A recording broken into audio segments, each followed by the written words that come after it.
floating mace. A regular occurrence in these parts, I might have you know.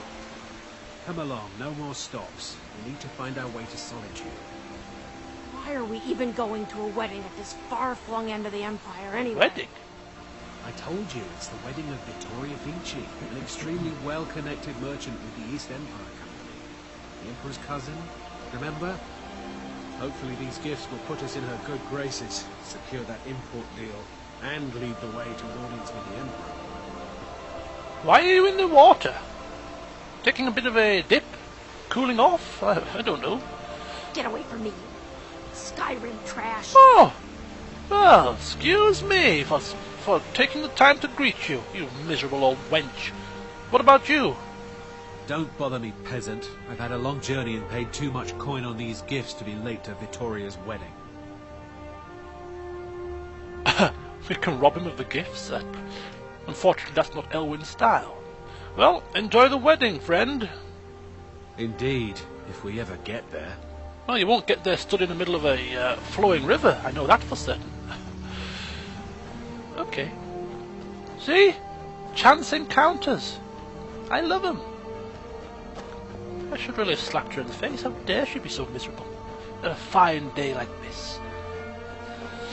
Dear. So yes, Rislav married Beline, and yes, it was all a joyous occasion. So that is the next thing we heard of Rislav. Then, in the year 478, a rather unfortunate turn of events took place for the royal family of Skingrad. Yes, it did. King Morhorus and his daughters and sons all succumbed to a plague that ravaged across Cyrodiil, concentrating itself in Calovia. Every last one of the royal family died, all except for two. Rislav, who was in Kvatch and therefore escaped the worst of the plague, and also his elder brother, who was Dorald. And Dorald was a priest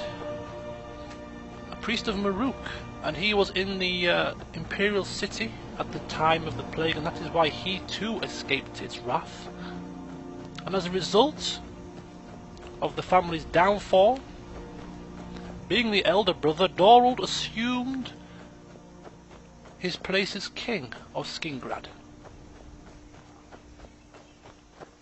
Now, as a priest of Maruk in the imperial city, his first act as king was to cede Skingrad into the clutches of the imperial city, into the empire, thus ending their independence, or that was his plan.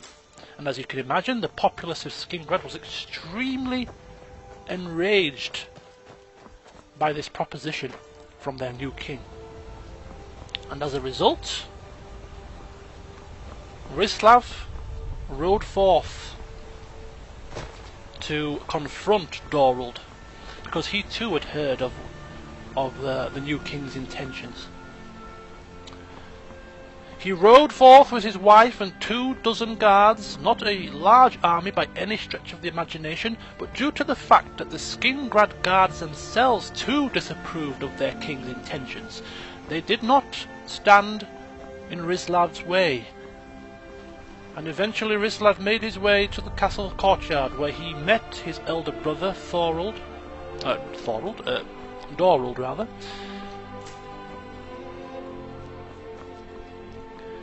and declaring his brother an outcast and shouting, "You are no brother of mine," they fought. And Rislav chopped his brother's head off with his axe and was declared the new king of Skingrad. A rather fortunate turn of events for him, I suppose. You know, 3 brothers, or was it 4 sisters, or whatever it was? 3 brothers, 2 brothers, and 4 sisters. And despite all of that, a plague and a jewel, and voila, you become king. Ah, what is this? First of all, who are you? Old orc. I am waiting for a good death. Excuse me? A good death? Yes. Were I to simply lay down and die, it would not please Malakath. Why do you wish to die? My time has come. I am old.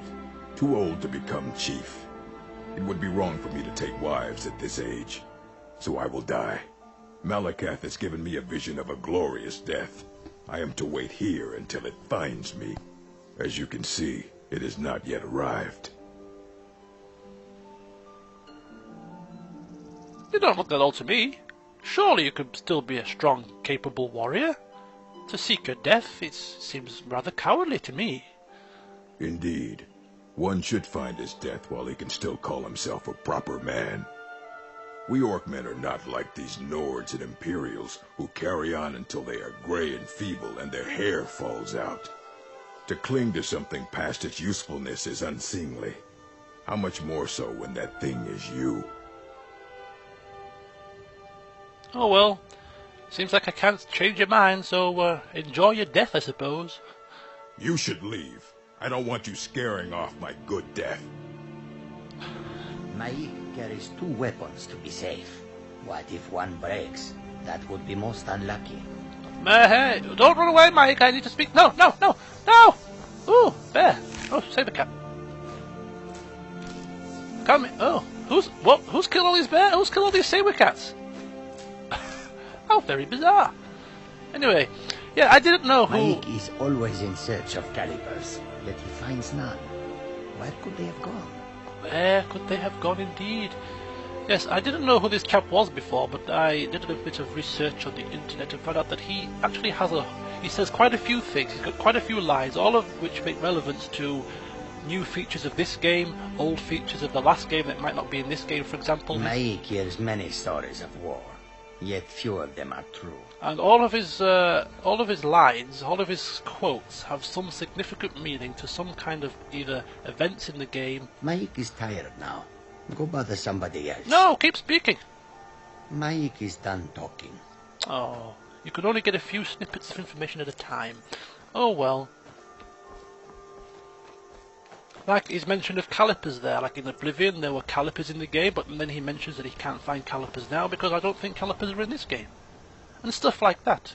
So, yes, every time we come across him, we shall speak to him until he's done talking to see what snippets of information he comes out with.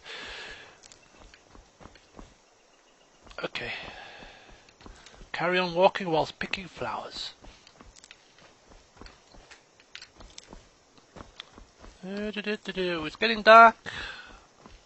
I'm going to, well, I still remember actually, I'm going to actually have a look at the settings, the display settings. I'm going to just put the brightness up a couple of notches, mainly because we all know by now, or I should know by now, that YouTube darkens the videos a little bit when you upload them, so hopefully this will make it so that you can see what's going on at least.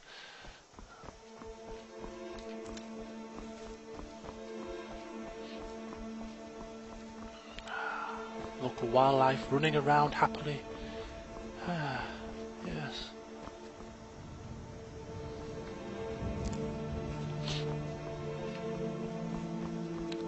Alright. So we're about halfway back to Whiterun now. And we're probably just about halfway through our story of Rislav the Righteous, so we shall continue in a short moment. I think we might take a stop off for the night in Valtheim Keep. Just because travelling through the night isn't as much fun as travelling through the day.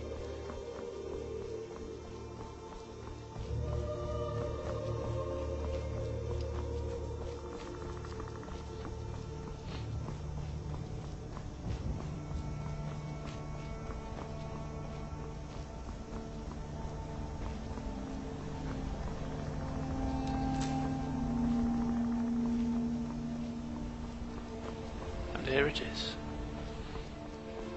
Valtham Keep. Cooking pot over the stove. I mean, we could cook up some food. Do we have any recipes available to us? Hawk a loaf.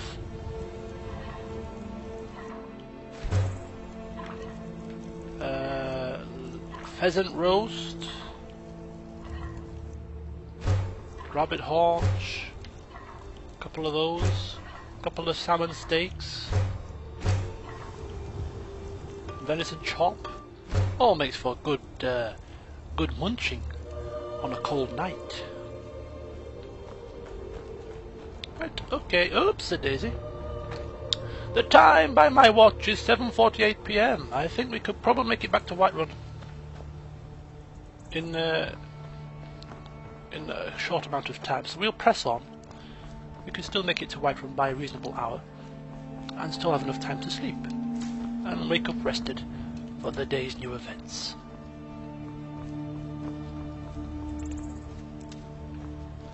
Another question I was asked, or I am repeatedly asked on my comments pages, is when I get enough money, will I be buying a horse? The answer to that question is, oh! Almost knocked down by a bloody animal. Rather unfortunate way to go. Yes, when I get enough coin, will I be purchasing a horse? And as I said, the answer to that one is no. Mainly because, at least for the time being, whilst I am walking from place to place, I am collecting herbs, which are extremely useful in alchemy. And also butterflies as well, and other such things. So, when you ride along on a horse, getting on and off constantly when you come across herbs is an absolute pain. And therefore, until I reach a stage in my alchemy that I am happy, i.e. when I'm near mastery level, when I don't have to bother about collecting herbs anymore, or if it gets to a stage where I have plenty of herbs in my stores that I don't need to collect every single herb I see, then I might consider getting a horse. But at least, whilst there is still a point to me collecting herbs, we're just going to hold off on purchasing a horse. Ooh, look at this. Certain bugs only come out at night, like torch bugs and lunar moths.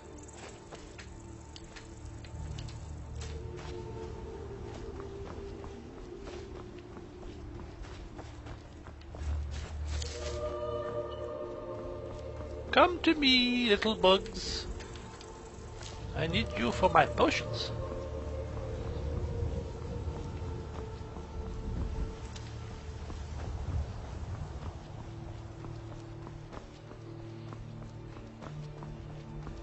And there it is.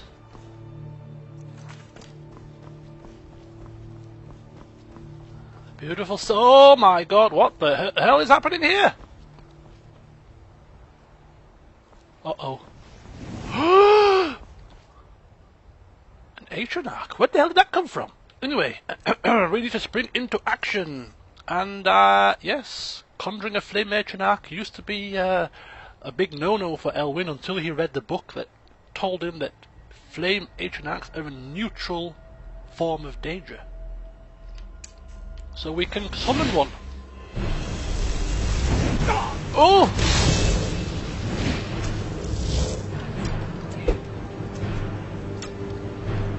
Haha, I have one of my own.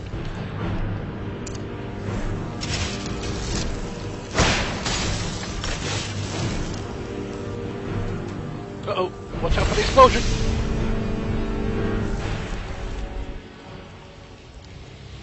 And there we go. I wonder if this witch summoned it and lost control. Could be a possibility.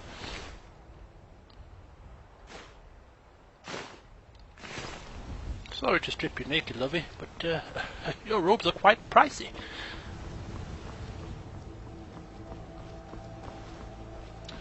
So Elwyn is now conjuring Atronachs for his pleasure. And that also reminds me of something I found out, or something that somebody recommended. A couple of updates ago I was trying to do some training with Elwyn to level up his spells. And I was doing it inside Whiterun and it didn't work. And as somebody did point out, that is because we were in the confines of a city.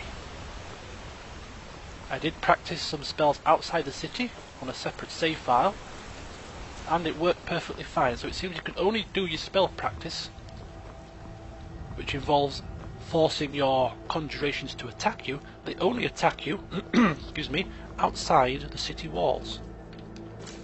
So in a not too distant future, Elwyn will be resuming his practicing on a regular basis. What the hell? Good catch.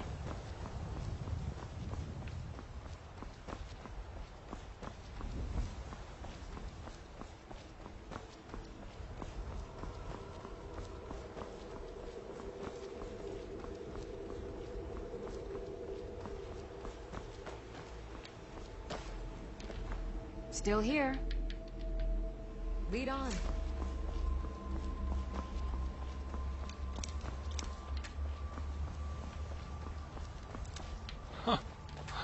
God, it's like a treasure hunt. Gotta pick all the herbs. Gotta pick every last one.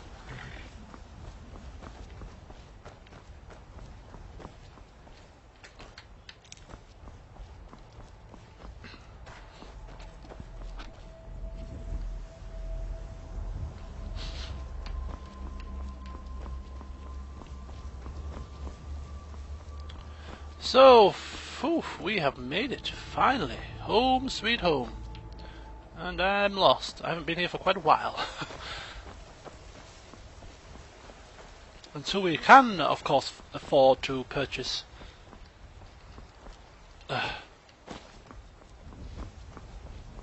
the breeze home, we will have to resume and resort to spending the night in the good old Bannered Mare. A home away from home.